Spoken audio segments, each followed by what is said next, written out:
We cover the latest topics and trends making waves across the sport and chat with our industry's most prominent leaders, so your golf business stays one step ahead. Welcome to Golf Business Live, powered by Club Caddy.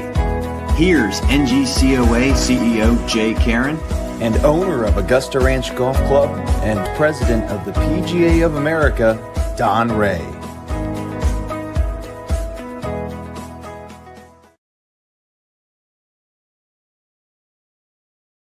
All right, good afternoon, everyone. Welcome to the July 2025 episode of Golf Business Live, coming to you live since the spring of 2020, which seems like a lifetime ago, powered by our friends at Club Caddy. Thank you so much for your ongoing sponsorship. It's a show where we discuss happenings on the trade side of the golf business. I'm Jay Karen, CEO of NGCOA. Don Rea, the ham to my egg, the president of the PGA of America and owner of Augusta Ranch Golf Club.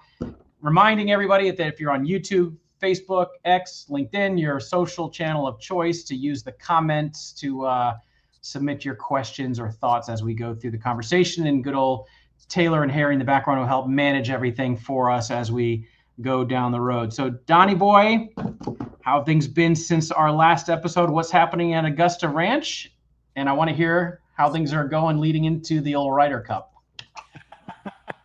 I almost wore my Ryder Cup logo today. You know, I'm getting fired up. I texted Keegan yesterday about a couple things. He's got some amazing ideas. Obviously, it was exciting for him to win, but he is working harder outside the ropes than inside the ropes.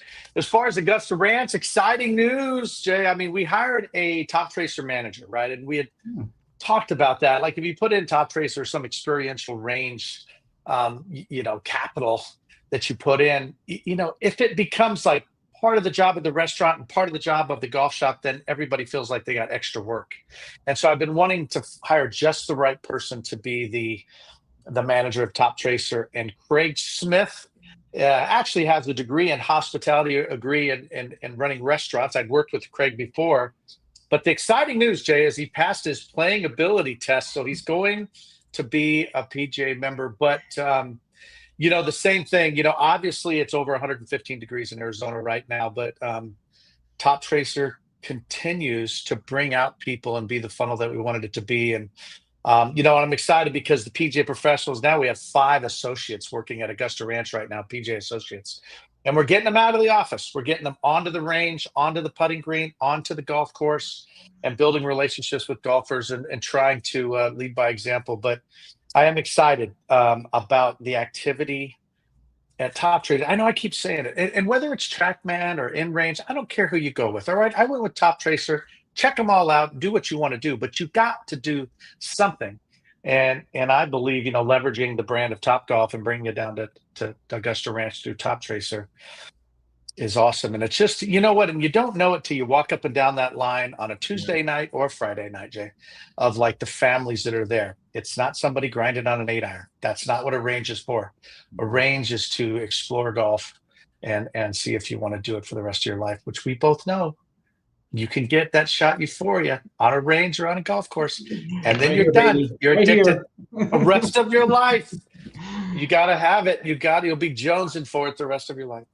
Man, you've got associates that are going to lap me on my journey to being a Class A. Dude, I've got to get my butt in gear. It's so hard, but I did the easy part, passing that test. Now I got to do the harder part, and that's committing the time, putting the time in. But you know what?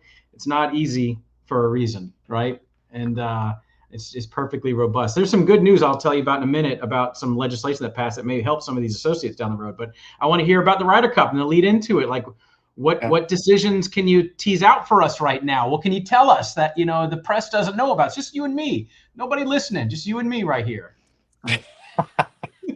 I've learned otherwise.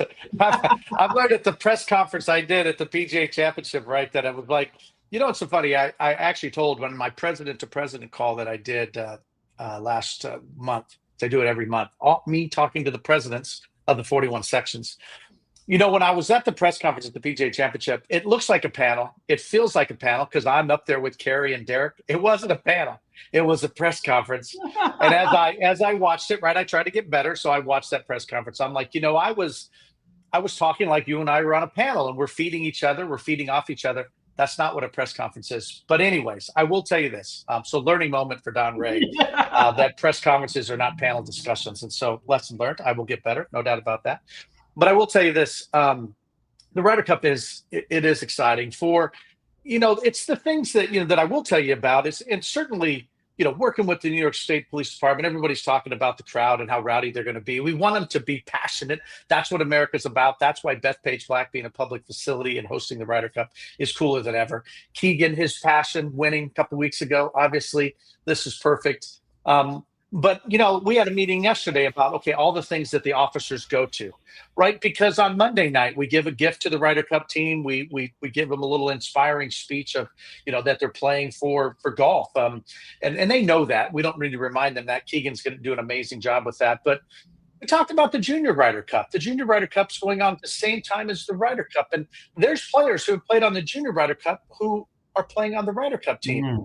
That's cool. And their singles matches will be Thursday at Bethpage Black. We're talking about the celebrity matches, the All-Star matches on Wednesday, and who's going to be out there. I'm excited to know I barely know any of them, which means they're younger. That means Katie, when I named out these people, Katie's like, know them. I'm like, have no idea, which to me is beautiful because it means that we're reaching out and what we're doing with veterans, what we're doing with PGA works. I mean, I've said it before, it's not what the money is, it's what the money does. And my excitement of the Ryder Cup is certainly going to be off the hook, 500 million people out there through some certain different impressions, right? That's how they track it. But I think it's going to be the most patriotic Ryder Cup we've ever had.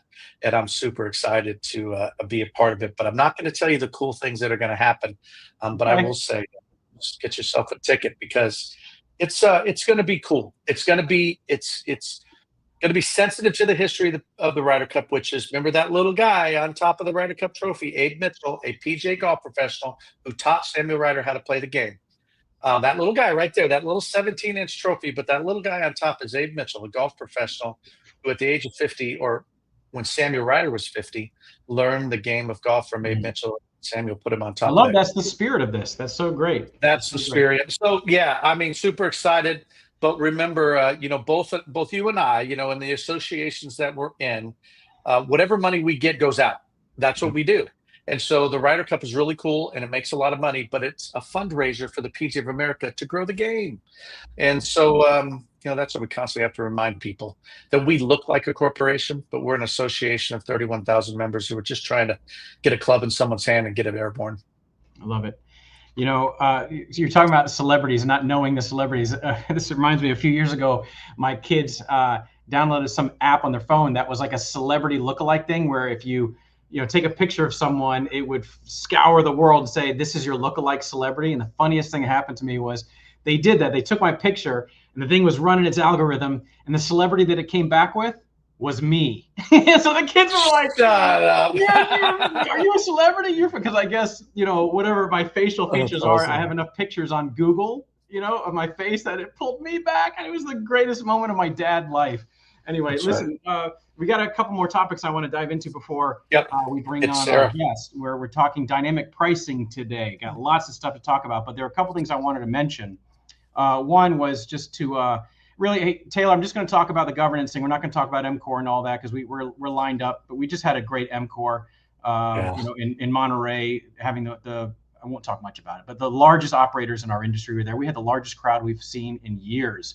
Great. That Monterey Plaza, area outside was just crowded and packed. And we had the Shark, Greg Norman as our closing Q&A, which was a pretty awesome conversation about the origin of Live. And, I asked him, I said, take me back to minute one, of the conversation. And so it was great. We had a wonderful time. And Charlie Reimer was an amazing MC. We had a lot of fun. But tell you, it's the economy that's on everybody's minds for sure. And we had robust discussions around that. But speaking of the economy, and speaking of, I'm going to tie this together with all those associates out there in the PGA of America, and anybody seeking a certification in golf, whether it's superintendents, irrigation technicians, general managers, PGA professionals, the big, beautiful bill that passed in Washington recently contained ASAE's lead legislation, which was about allowing Americans to use their college savings accounts, the 529 accounts, on certifications and licensing now.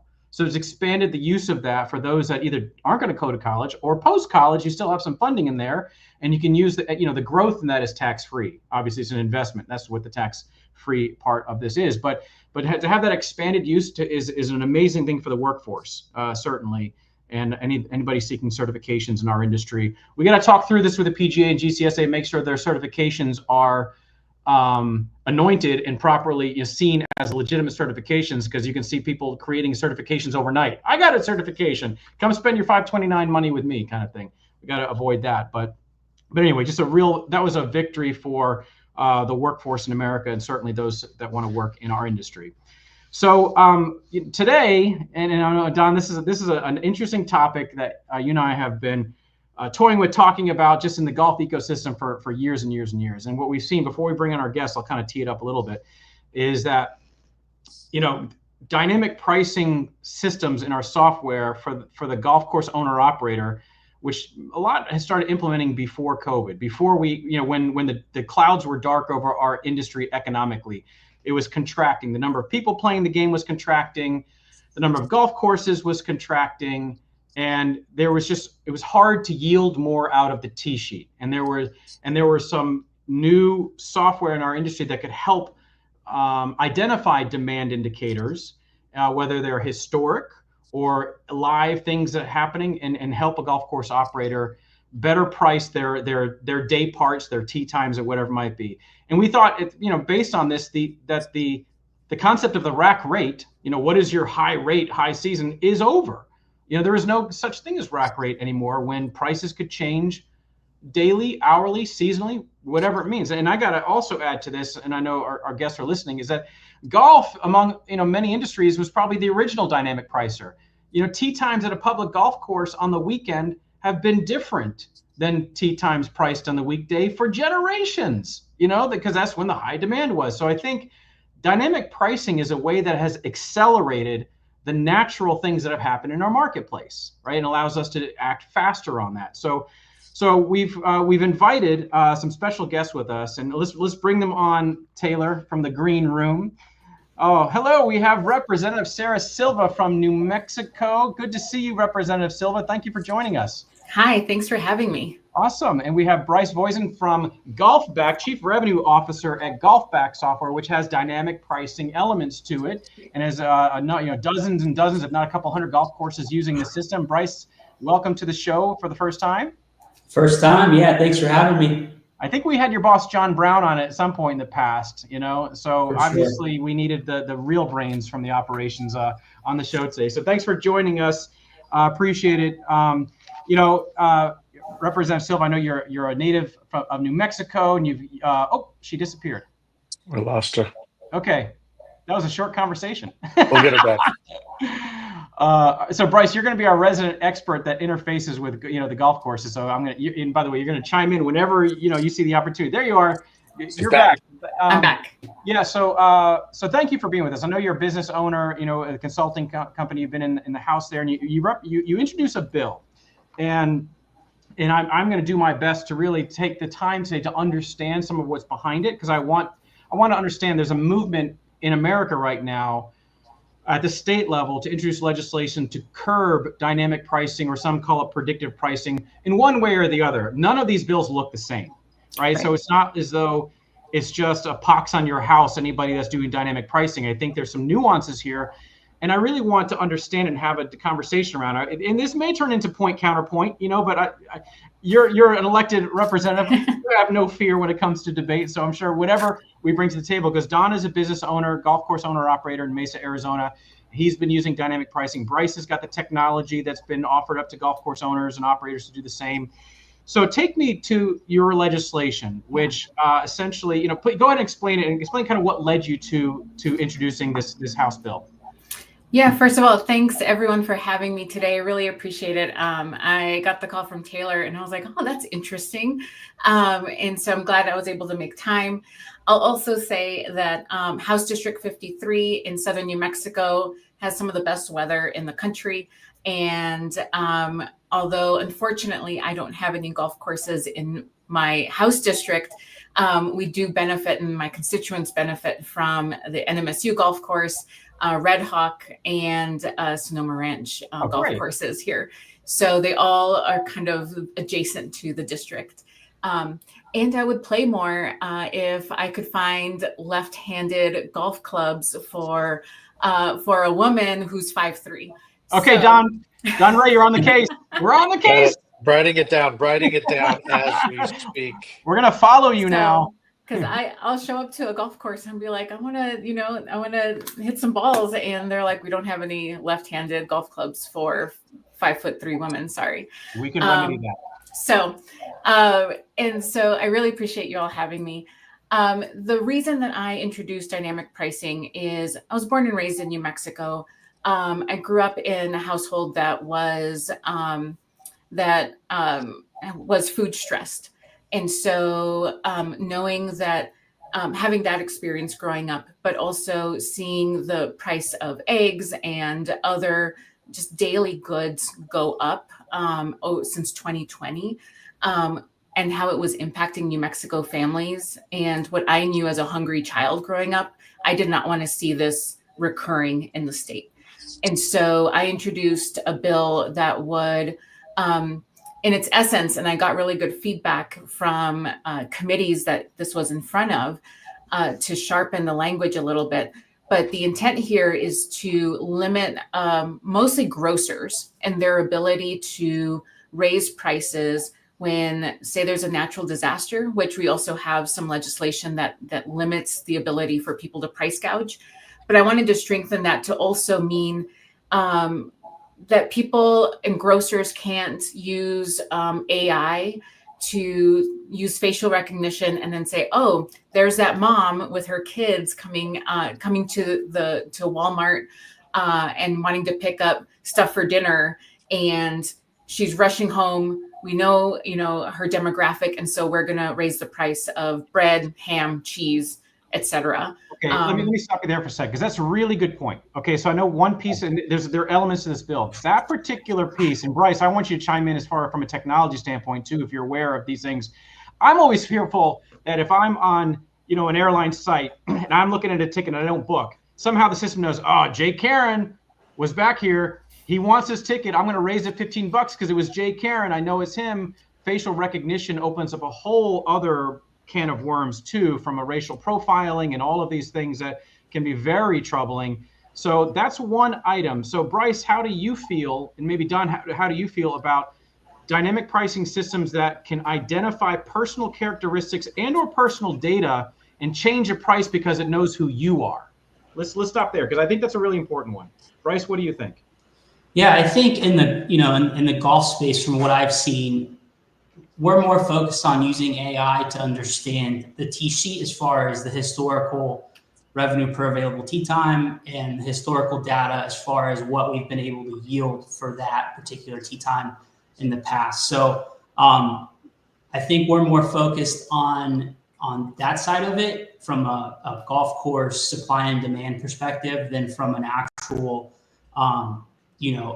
using personal behaviors to try to raise the price.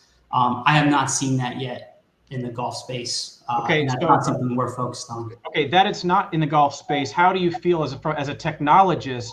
Do you feel like technology companies are like, oh man, we have the ability to know that this is Bryce. And Bryce, through our AI tools, we know he's got an income of this. We know that his house is worth X, and so let's change the price because we know it's Bryce. I know the golf doesn't have that, but you can see the rapid pace technology is changing. Do you feel that there's a bright line that should not be crossed here when it comes to that kind of stuff? Yeah, I could see that. I think when we're looking at personal behaviors, one thing we do look at, and I think golfers are habitual in nature, whereas, if I'm a weekend golfer, right? I work Monday through Friday. If I'm going to play golf, generally it's on weekend mornings. So we do look at that as far as when golfers like to play because they are habitual in nature. And then we try to market tee times to them based on when they like to play. So we are using that data to try to, it's almost, we're trying to accommodate the customer. We're trying to put relevant information and use AI to put relevant information and relevant inventory in front of that consumer. Gotcha.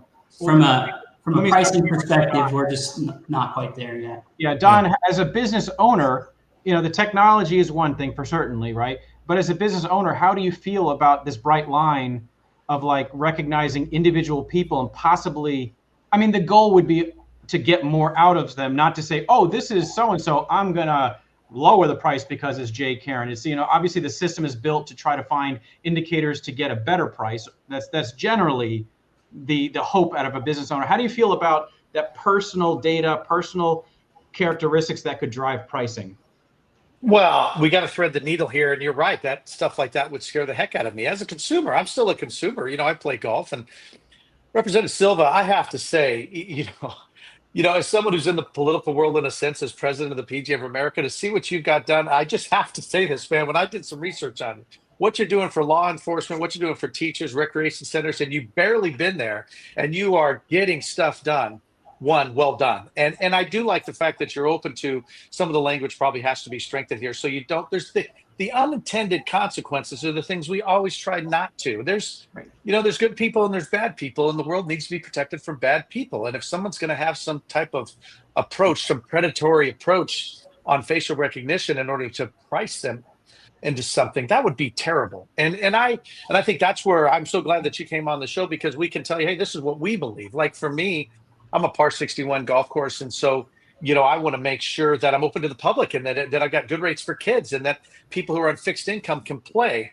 And so when I look at, demand-based pricing or dynamic pricing, or the ability, I call it personal pricing, if you're price sensitive, well, then I have to find something for you. I have to have a price sensitive product for you, because I want you to play. If you're time sensitive and you're from out of town, well, I'd like you to pay a little bit more so I can make sure I give a better deal to the people who are in town and who are price sensitive. And so, yeah, help us thread that needle. But to answer your question specifically, Jay, yes, facial recognition to actually take advantage of people, I am completely against. Yeah. But what I am for is the ability to utilize pricing to make sure that people that are time sensitive, I can charge them a little bit more so I can fund the price sensitive products that I want to provide. So no, that nuance is really important. I appreciate there's a sensibility here that is violated when people are gouging based on who you are or what have you. Okay, she keeps popping out, but I know she'll pop back in. I have a question about her bill too, because hopefully this will be, there you are again. So I know you've been learning a lot. You said since with some committees, maybe some of this conversation will lead to a few things. So I looked at the wording of the bill. And for example, and I get price gouging. There's probably most states have laws against price gouging as it is, right? And I saw it here. I live in Charleston, South Carolina. Years ago when we were having a hurricane that was descending on Charleston, airline tickets to get out of town skyrocketed. Now that was because the system didn't recognize there was a hurricane coming. It wasn't that Delta Airlines was saying, screw all you people trying to get into Charleston, right? So the technology has got to be intelligent enough to obviously identify what's happening here. So I think anybody would agree, price gouging on essentials, safety, food, these kinds of things. But shoot, she keeps popping out. I don't know what's happening there, Taylor. Because I got some questions. Okay, so the question I have for you is because the bill says retail locations. Retail can be just about anything. It could even be golf in a way. If what is retail, like pro shop items, whatever. And one of the outlawed things would be based on holidays. This sounds like, hey, July 4th is coming. You're not allowed to raise prices on fireworks. That's, or something like that. That kind of goes against the sensibility also of a business to be able to have the freedom to raise prices and let the market decide. This golf course raised prices at July 4th. This one doesn't. I'm going to go over here, and you're not going to get my business, right? So where's the line in the government saying you're not allowed to price based on certain things that don't have to do with natural disasters or whatever? See, this feels like the unintended consequence possibility. Yeah, that's a great question. And that's some of the feedback that I got in the House Judiciary Committee this past session. And so one, I want to go back and refine that language of what do we mean what do I mean when I say retail? And really it's that price point, that electronic price tag that sits under a box of cereal. And the food and the basics that people need to run their daily life. If that becomes out of reach, then, as you say, then people won't have the ability Technical difficulties today. The good news is she can hop back in within seconds. There you are. No, I don't know what's going on. Well, it's the internet in New Mexico. That's what it is. That's your next bill. Make sure there's good internet in southern New Mexico. Right. And so one is making sure that people's basics aren't getting yanked back and forth. And so I want people to be able to have some good expectation of what to expect when they enter a grocery store in terms of pricing. Because really what I want them to do is I want them to be able to afford a tea time. I want them to be able to afford to take their kids to the pool or on vacation. And if they're trying to struggle to budget their basic needs because of dynamic pricing, and the market is deciding which states or which communities get a certain price point for certain goods, that's when it becomes worrisome to me. But on the dynamic pricing technology, and Bryce and Don can attest to this, it cuts the other way too. So if a grocer down the street is lowering their price, dynamic price may, oh shit, they're going down 50 cents on milk. I better lower my price too. So it can cut the other way. So outlawing this can actually have an adverse effect on what might be lowering prices for consumers. Right. I think that's right. And so making sure that we are, and that I am very savvy about how we write this legislation. I know that there's legislation at the federal level that we're looking at to mirror some of that language. And this is why no state, I believe there hasn't been a state that has passed this sort of legislation yet, right, because it is a very fine needle to thread. And so I want to make sure that I'm doing it right, and that people, just basic people, aren't getting price gouged. We saw that during the foreclosure crisis when people were getting sold adjustable rate mortgages, and their mortgage ballooned. And then, we had a housing bubble on our hands. Imagine that, but to the scale of having a food bubble. And that is something that I want to avoid here in New Mexico, where we're already food stressed as a state. There's additional language in the bill that kind of identifies supply chain disruptions that could cause prices to go up. And again, this is threading the needles. Don would say there's price gouging, like, oh my gosh, we're going to have a shortage of toilet paper. Boom, price goes up, everybody goes in. But supply chain disruptions could also mean tariffs. And right. It could also mean something happening overseas where the cost of that goods sold to the business owner has gone up. So they raise the price because their costs have gone up. How do you split the hair on that one in a bill like this? Right.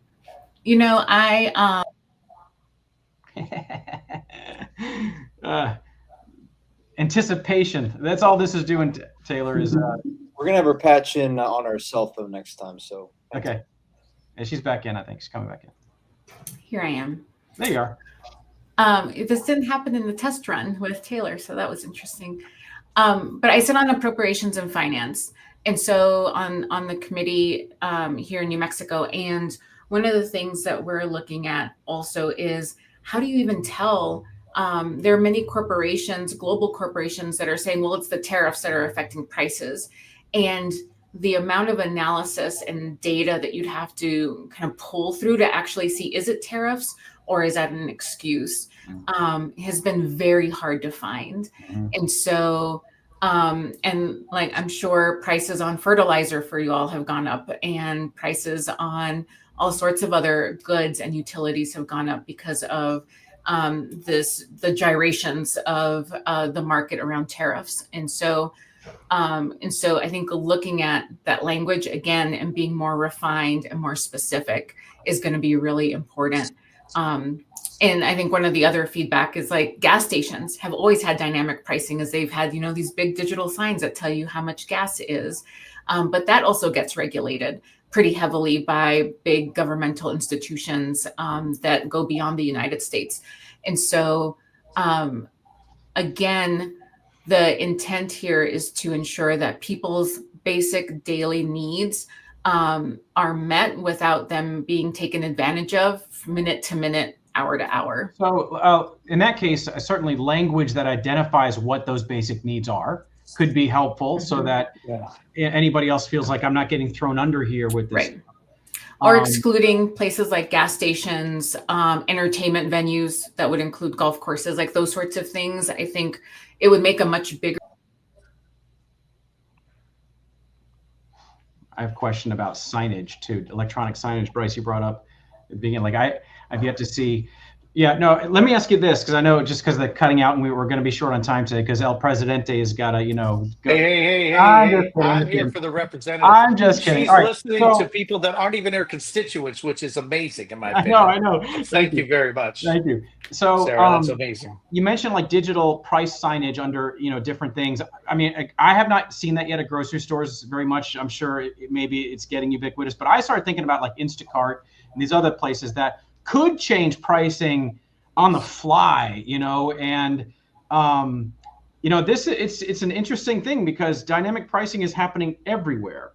Yeah. So I think the spirit of this is to protect the basic needs of humans versus letting the market kind of do what it does, right? And it's just doing it faster and in real time now. And so that's what we're on the lookout for that. Like what's really happening here. Yeah. And also we hear some dynamic pricing laws may try to outlaw dynamic pricing technology, and Bryce, you can speak to this, that is taking into account competitors. So Don, what are you pricing? What are your neighbors pricing? What are others pricing? And basically outlawing dynamic pricing that allows, that calls into their algorithm the pricing of competitors to drive, because that feels like collusion, even though you're not a willing participant necessarily, you're not a witting participant, right? So Bryce, have you seen any of that in some of the dynamic pricing technology that's coming to golf? I have seen it tried, yes. Most of those technologies rely on screen scraping to understand the rates that are in the marketplace. And as a technology company, you can protect yourself against screen scraping. So, I don't know that it's really gotten the legs. We're always telling our clients, look, by looking at your own pricing, looking at your own conversion rates, revenue per available tee time by day part, those are the metrics that you need to be looking at to, long-term making adjustments, et cetera. I'm a big believer in not necessarily modifying your rate because the course down the street has modified theirs, right? Right. Ultimately, I don't think we have found that it doesn't have a ton of impact. Mm-hmm. Yeah. So Sarah, what I was telling everybody here was that we're noticing the outlawing of certain elements of dynamic pricing, or at least the efforts to outlaw, and that is where competitor data is going into the same system and the algorithm is used to help lift prices. If my competitors are, mine will too. The feeling that that's a unwitting form of collusion, even though the owners and operators aren't getting in a room with closed doors saying, "Hey, what are you doing? What are you doing?"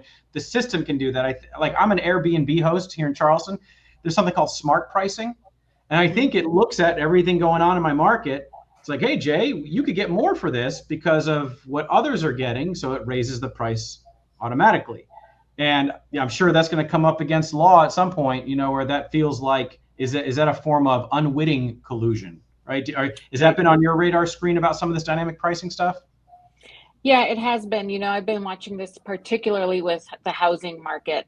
And we have seen landlords in some areas collude behind the scenes to artificially raise prices on rents, and so those sorts of things again are problematic, and is also not letting the market do what it does.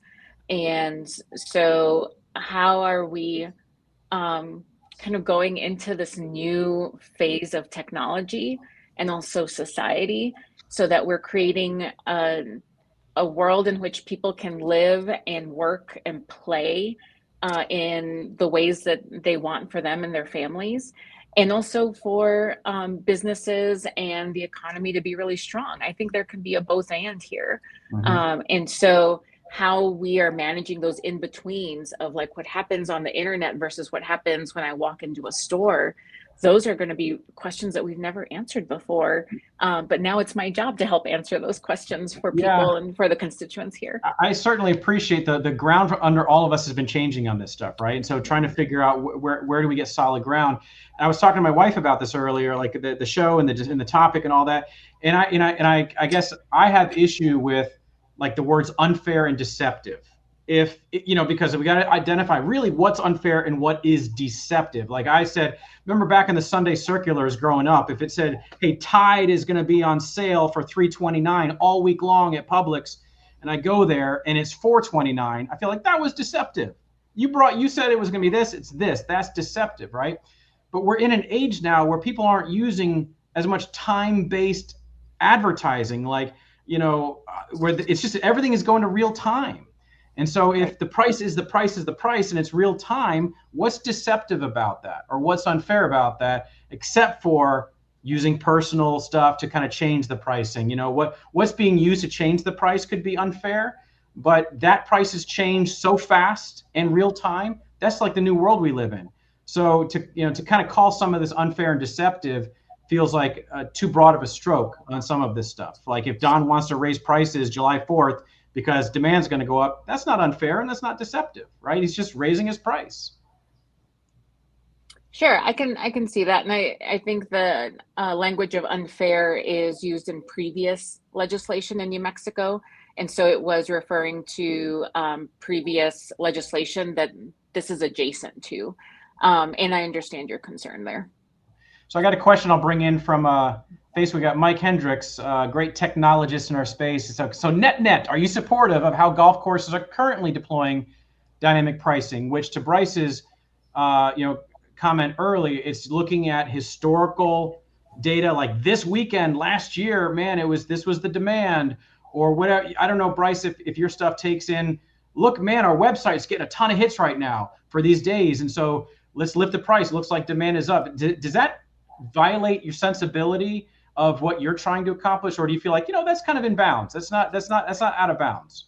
Yeah, I don't think that's out of bounds at all. I mean, if it's 105 degrees out here, which it might be today in New Mexico, and people are like, hey, if you want to just stay hydrated and come out, like it'll be half price because it's 105 degrees and not everyone's going to come out.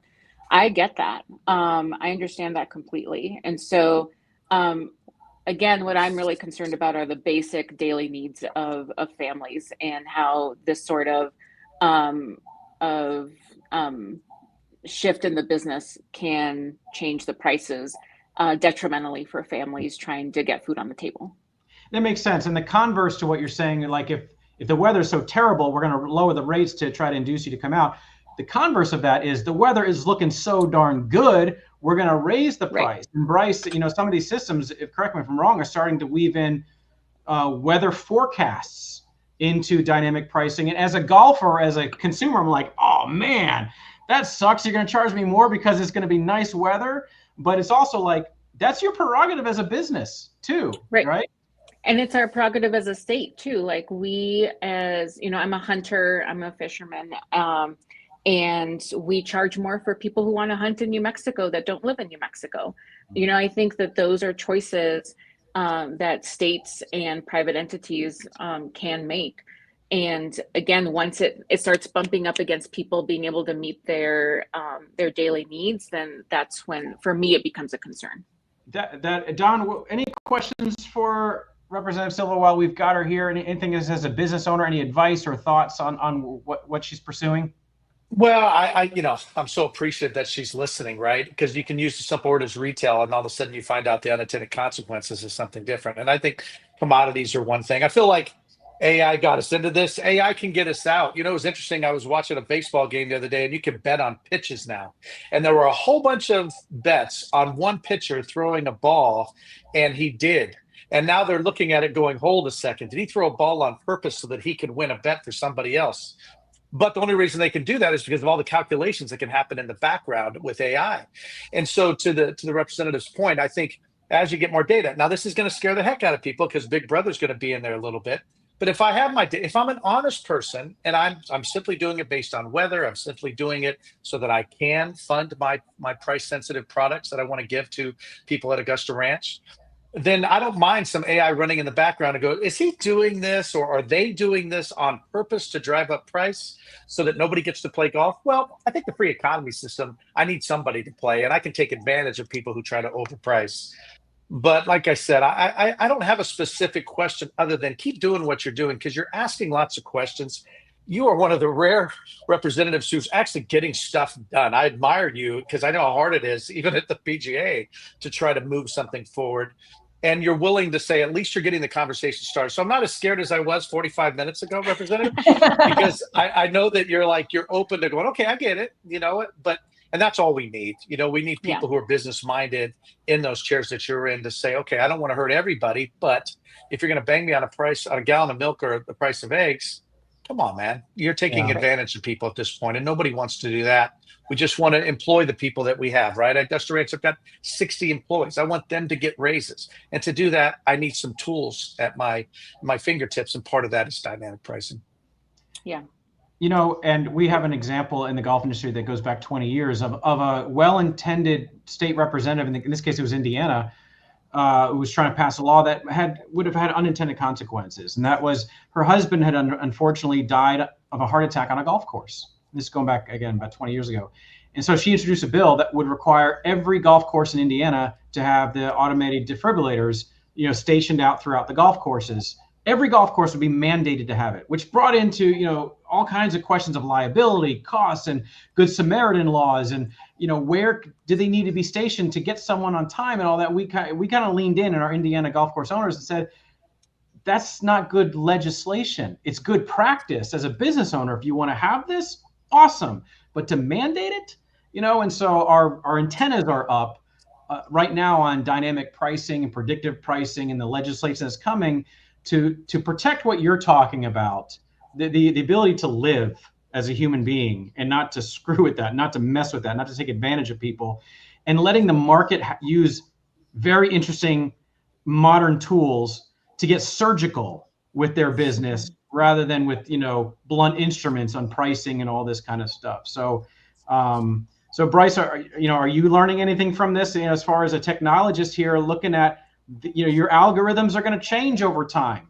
right? You're going to use AI and all of these things to what's a safe zone and what's not. For sure, yeah. And I think that's the thing. I think as an industry regarding dynamic pricing in golf, we do a very good job of transparency.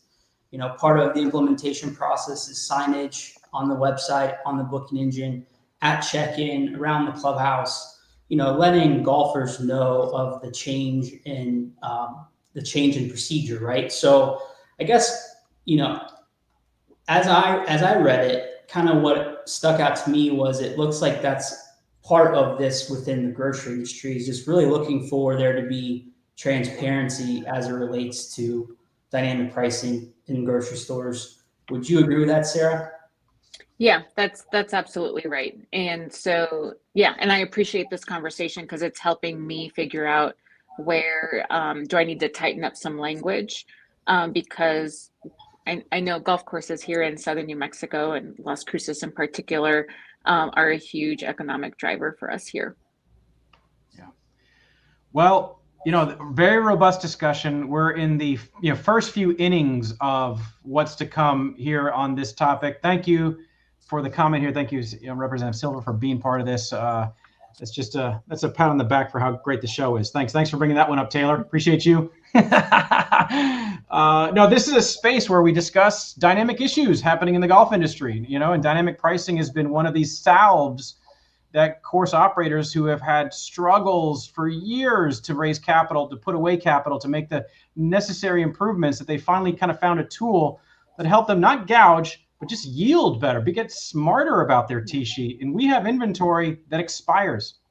Once that time is gone, it's gone forever, right? And so there's a heightened sensitivity to make hay while you can with, inventory like ours. And so we definitely appreciate the discussion. And we may have you back on, and look to us if you want some of our folks, advising you in the background on, language nuance or wordsmithing. We're happy to help on this stuff because we're trying to be, we're responsible. We want to be responsible to society with what we're doing here, not cross any bright lines. So I appreciate you. Thank you all for having me. Feel free to reach out. You can always visit my website, newmexicansforsarah.com, find out more about me or contact me. Great.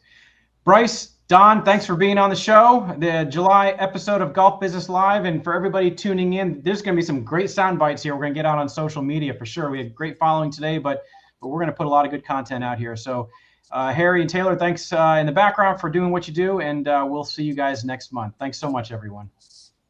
Thanks, everyone.